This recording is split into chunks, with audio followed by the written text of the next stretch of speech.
ទទួលសម្បត្តិរែងស្លុតអរ៉ា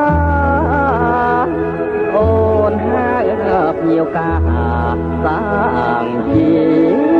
វិតថ្មីបងជាយុទ្ធទៅជួនការពីទឹកដីខានមកការស្រីជាភ្ញៀវកែតយួងសែនអាឡ័យថ្ងៃ12កក្កដាមេម៉ាញ់ជាការចុចហៅចំឈ្មោះបងជាយុទ្ធទៅជួនធ្លាប់មានចិត្តស្មោះកាត់ក្តីត្រណោះខានការ